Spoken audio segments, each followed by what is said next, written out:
Au nom du Père et du Fils et du Saint-Esprit, Amen. Grande joie d'être là avec toi en ce jeudi 31 août. On arrive à la fin du mois. Et vraiment, nous rendons grâce à Dieu car sa parole nous a accompagnés tout au long de ce mois et que maintenant nous puissions aussi commencer un nouveau mois avec la parole de Dieu, que la parole de Dieu vraiment nous accompagne. Et je t'invite toujours à faire connaître la parole de Dieu. Partage la parole de Dieu, fais la lecture divine avec ta famille, avec tes amis. Même s'ils n'ont pas le compendium de la lecture divine, vous pourrez toujours répondre aux 5 questions chaque jour. On écoute la parole de Dieu, ici, on écoute la lecture divine, mais c'est très important que tu puisses répondre aux 5 questions chaque jour. Qu'est-ce que la parole de Dieu dit? Qu'est-ce que Dieu me parle personnellement? Quelle est ma prière? Quelle est ma réponse? Quelle est la phrase qui enflamme mon cœur?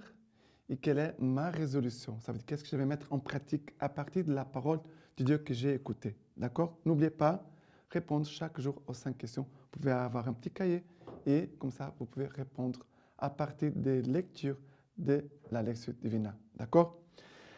Maintenant, aujourd'hui, la première lecture, c'est 1 Thessaloniciens, chapitre 3, à partir du verset 7. Nous avons trouvé là, frères, en raison de votre foi, un réconfort au milieu de toutes nos angoisses et tribulations. Maintenant, nous revivons puisque vous tenez bon dans le Seigneur.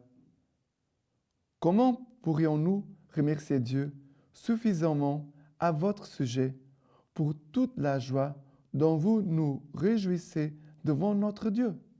Nuit et jour, nous lui demandons avec une extrême instance de revoir votre visage et de pouvoir compléter ce qui manque encore à votre foi. Que Dieu lui-même, notre Père et notre Seigneur Jésus, aplanisse notre chemin jusqu'à vous. Et vous, que le Seigneur vous fasse croître et abonder dans l'amour que vous avez les uns envers les autres et envers tous, comme nous-mêmes envers tous, envers vous. Qu'il affermisse ainsi vos cœurs irréprochables en sainteté devant Dieu notre Père, lors de l'avènement de notre Seigneur Jésus avec tous les saints. Alors, c'est très beau, Paul dit, nous avons trouvé dans votre foi un réconfort au milieu de toutes nos angoisses et tribulations. Ça veut dire, c'est cela la beauté de l'Église. Si je suis en train de vivre un moment d'angoisse, de tribulation, la foi de mes frères m'apporte, c'est pour moi source de réconfort. Je suis dans la désolation, la foi de mes frères, c'est un réconfort, une consolation. Et après, il dit, il encourage à tenir bon dans le Seigneur. Ça veut dire demeurer ferme dans le Seigneur. Et après, il dit encore, Dieu suffisamment à remercier. Nous remercions Dieu tout le temps pour vous, pour toute la joie dont vous nous réjouissez devant notre Dieu. Alors, la foi des frères nous apporte réconfort, nous réjouit notre cœur. Et pour cela, Paul dit, j'aimerais bien revoir votre visage. J'aimerais bien de vous rencontrer. Et aussi compléter ce qui manque encore à votre foi. Ça veut dire que Paul, il a conscience que les gens qu'il évangélise, ils ont déjà la foi. Mais cette foi doit encore être formée, travaillée, approfondie. Et pour ça, Paul dit, je veux compléter ce qui manque encore à votre foi. Et c'est très important cette phrase, parce qu'il y a peut-être beaucoup de gens qui sont autour de nous qui ont reçu la foi. C'est un don de Dieu, la foi.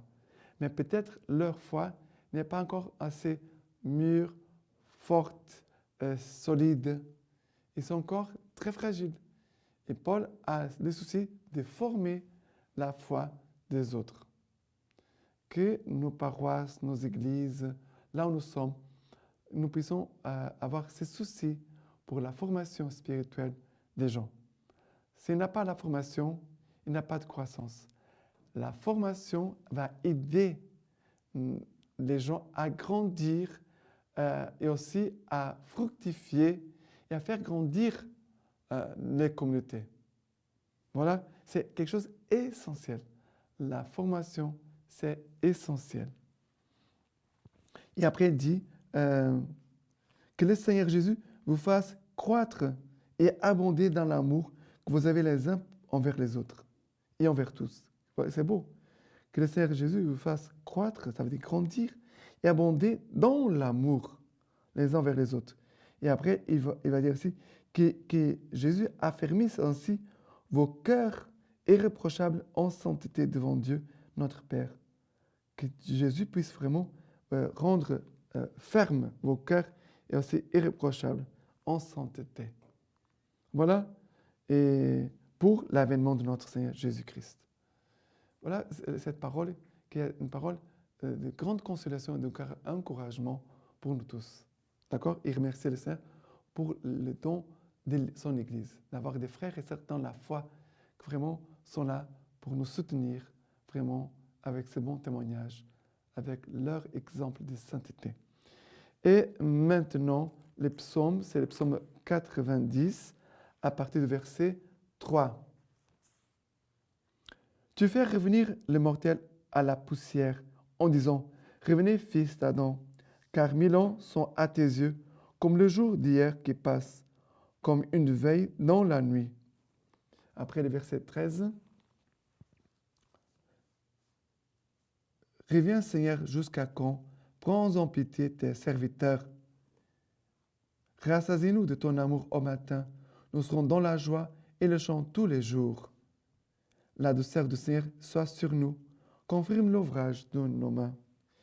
Rassasie-nous de ton amour au matin. Nous serons dans la joie et le chant tous les jours. Rassasie-nous, Seigneur, de ton amour. Son amour qui nous arrive par ta parole, par ta présence, Seigneur, par notre prière, mais aussi par les frères et sœurs, qui nous communiquent aussi ton amour, Seigneur. Et aussi, rends-nous en joie les jours de châtiment et les années où nous connûmes le malheur. Voilà, Seigneur, rassasie-nous de ton amour au matin. Nous serons dans la joie et les chants tous les jours. Reviens, Seigneur, jusqu'à quand? Prends en pitié tes serviteurs. Voilà. Pour ceux qui, peut-être aujourd'hui, sont dans un moment difficile, vraiment que les frères autour de toi puissent être source de joie, de réconfort, de consolation, et en même temps qu'ils puissent être un support pour ta foi, que tu ne te décourages pas, mais que vraiment tu sois fort dans le Seigneur. D'accord? Et maintenant, l'évangile d'aujourd'hui, c'est Matthieu chapitre 24, à partir du verset 42. Veillez donc, parce que vous ne savez pas quel jour va venir votre maître. Comprenez-le bien. Si le maître des maisons avait su à quelle heure de la nuit le voleur devait venir, il aurait veillé et n'aurait pas permis qu'on perçât le mur de sa demeure. Ainsi donc, vous aussi, tenez-vous prêts, car c'est à l'heure que vous ne pensez pas que le Fils de l'homme va venir. Quel est donc le serviteur fidèle et avisé que le maître a établi sur les gens de sa maison pour leur donner la nourriture au temps voulu? Heureux ce serviteur que son maître, en arrivant, trouvera occupé de la sorte. En vérité, je vous le dis, il l'établira sur tous ses biens. Mais si ce mauvais serviteur dit en son cœur, mon maître tarde, et qu'il se met à frapper ses compagnons, à manger et à boire en compagnie des ivrognes, le maître de ses serviteurs arrivera au jour qu'il n'attend pas et à l'heure qu'il ne connaît pas. Il le retranchera et lui assignera sa part parmi les hypocrites. Là seront les pleurs et les grincements des dents. Alors, il y a ces deux choses. La première partie, c'est l'homme qui doit veiller sur sa maison, de ne pas laisser percer le mur de sa maison et de laisser le voleur entrer. La parole de Dieu, à chaque jour, elle va nous travailler cette attention, cette vigilance pour ne pas laisser les péchés entrer dans cette maison. Parce que le problème ici, le voleur, qui c'est le voleur? C'est le démon qui veut entrer avec ses péchés, avec ses séductions, d'une façon parfois très subtile, très discrète. Mais la parole de Dieu doit être notre garde intérieure qui nous dit « Hey, attention, oh, ça ce n'est pas bon. Hey. » La parole de Dieu doit nous habiter. Et c'est cette parole de Dieu qui va être le gardien, le protecteur de nos âmes pour tout de suite quand on voit le péché qui s'approche, il doit crier. C'est pour cela que nous avons un accompagnateur spirituel, nous avons des confesseurs, pour des gens qui puissent vraiment aussi nous aider à combattre et à garder cette maison habitée par le Seigneur, que vraiment soit un lieu de sainteté.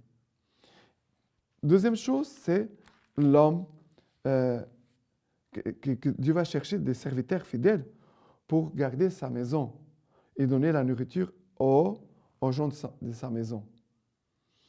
C'est l'attitude de service et de la fidélité au service du Seigneur. La parole de Dieu, elle va aussi conduire nos actions, la façon de nos comportements, notre façon de réagir les uns vers les autres. La parole de Dieu, elle va nous dire, voilà, Père Jean, va faire ça, Père Jean. C'est la parole de Dieu. Ce ne sont pas les hommes qui doivent m'imposer, car il n'a pas de sainteté où il a d'imposition. Ça veut dire une personne qui fait toujours les choses par obligation, parce qu'il y a quelqu'un qui est là à son côté, qui l'oblige à faire bien les choses, cette personne n'a pas le mérite de ses actions, parce qu'il fait par obligation. Ça veut dire le moment où il n'a personne pour le surveiller, pour lui demander de quoi faire, il ne va pas faire. Ou s'il va faire des choses d'une façon mauvaise. La vie de sainteté, c'est notre responsabilité d'être là devant le Seigneur et de faire les choses pour le Seigneur et non pas pour les autres. Et ici, le Seigneur cherche des serviteurs fidèles et avisés pour établir sur les biens de sa maison. Ça veut dire de son Église. Le Seigneur cherche des hommes et des femmes fidèles et avisés pour prendre soin des âmes, pour prendre soin de ses enfants dans son Église. Mais il dit ici, mais si mauvais serviteur dit en son cœur, mon maître tarde, et qu'il se met à frapper ses compagnons, à manger et à boire en compagnie des ivrognes, le maître de ses serviteurs arrivera au jour qu'il n'attend pas et alors qu'il ne connaît pas. Parce que le Seigneur un jour viendra. Le Seigneur un jour viendra. Et la parole de Dieu aussi, elle nous garde dans cette tension vers le retour du Seigneur. Il aussi nous garde une bonne tension. Ce n'est pas stressé. Et aussi nous garde dans cette attention, non pas seulement que le Seigneur va revenir un jour, je ne sais pas le moment qu'il va arriver, mais aussi le moment que je dois partir pour aller à la rencontre du Seigneur.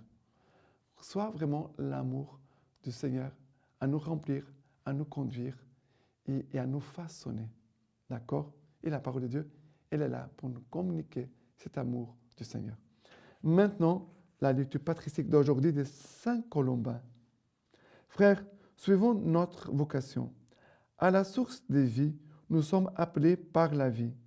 Cette source est non seulement source de l'eau vive, mais de la vie éternelle, source de lumière et de clarté. D'elle, en effet, viennent toutes choses, sagesse, vie et lumière éternelle.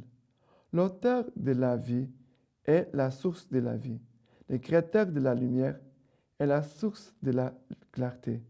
Aussi, son regard pour les réalités visibles, cherchons par-delà le monde présent, au plus haut des cieux, la source de l'eau vive, comme des poissons intelligents et bien perspicaces. Là, nous pourrons boire l'eau vive qui jaillit pour la vie éternelle. Maintenant, je vous laisse la bénédiction par les mains toutes pures de la Vierge Marie. Que Dieu Tout-Puissant vous bénisse et vous garde, le Père, le Fils, le Saint-Esprit. Amen.